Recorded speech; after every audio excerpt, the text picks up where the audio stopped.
Hi, my name is Sini Lee. I'm a graduate student at KAIST. This is joint work with Kyubyong Park from Kakao Brain. Today, I'm going to present our paper, g2pm, a neural grapheme to phoneme conversion package for Mandarin Chinese based on a new open benchmark dataset.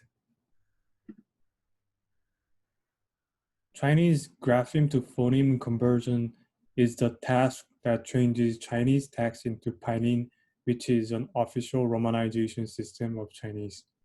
Unlike English alphabets, Chinese characters represent the meanings, not the sound.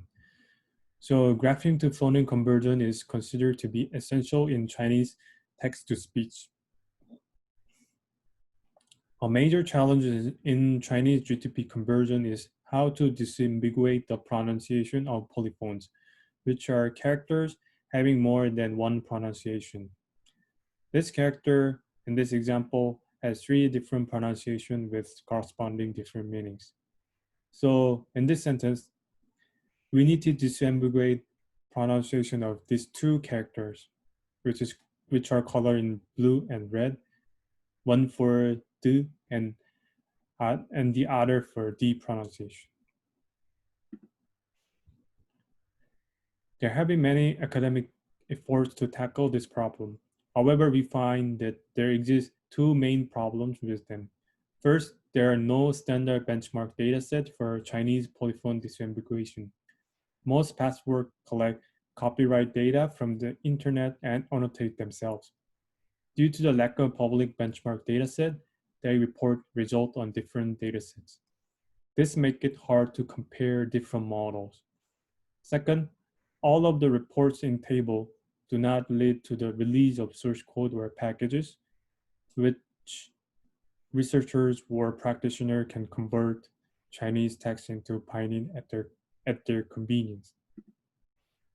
In order to tackle this problem, we create a new Chinese polyphonic character dataset, which we call Chinese Polyphones with Pinyin, in short, CPP. It is freely available via our GitHub repository. With a CPP dataset, we train simple neural network models for the Chinese polyphonic character to pinyin conversion test. We find that our best model outperforms other existing g2p systems. Then we build a user-friendly Chinese g2p Python library based on one of our models and share it on PyPy. This is how we collect the data. First, we download the latest Chinese wiki dump file and extract plain Chinese text with wiki extractor. All characters, including white spaces except Chinese characters, are removed. As shown in the table, the remaining text consists of 17,720 unique characters or 363 million character instances. Meanwhile, we collect the list of polyphones from the open source dictionary, which is called CCCD. According to the dictionary, 762 out of the 17,720 characters, which account for only 4.30%, turn out to be polyphones. However, they occur 67 million times in the text, accounting for as much as 18%. This indicates that disambiguating polyphone is a serious problem in Chinese. After extracting Chinese text, we preprocess the data as follows. First, we split the text into sentences. If a sentence contains any traditional Chinese character, it is filtered out. Also, sentences whose length is more than 50 characters or less than 5 characters are excluded. We leave only the sentences having at least one polyphonic character. The final statistics of data that is shown in the second table.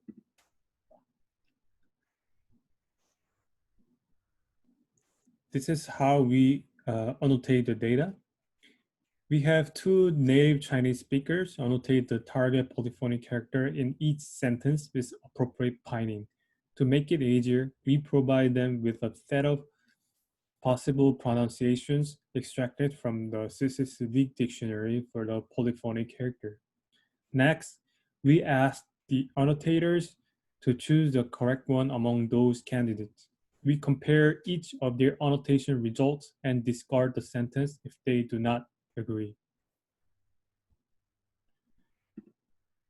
This is our model for G2P. We encode each character into hidden representation with bidirectional LSTM. Then we choose the hidden representation of polyphonic character, which is colored in red in the figure, and fit it into two-layer fit-for network to output probability distribution over all possible pinings. This is the experimental result. As shown in the table, our model outperforms all the existing Chinese polyphonic disambiguation systems and shows comparable result to Chinese birds. After the training is done, in order to minimize the number of external libraries that must be pre-installed, we first rewrite our PyTorch inference code in NumPy. Our best model is 1.7 megabytes in size, and the package size is a little bigger, 2.1 megabyte, as it includes some contents of CCCD. Our package, g2pm, works as follows. Given a Chinese sentence, it checks every character if it is a polyphonic character. If so, the neural network model returns its predicted pronunciation. Otherwise, the pronunciation of the monophonic character is retrieved from the CCCD contained in the package.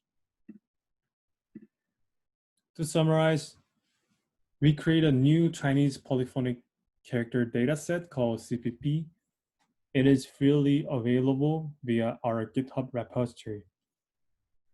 We train simple neural network models for the Chinese polyphonic character to pining conversion task. Our performed other existing g2p system. We build a user-friendly Chinese g2p Python library based on one of our models and share it on PyPy. Thank you.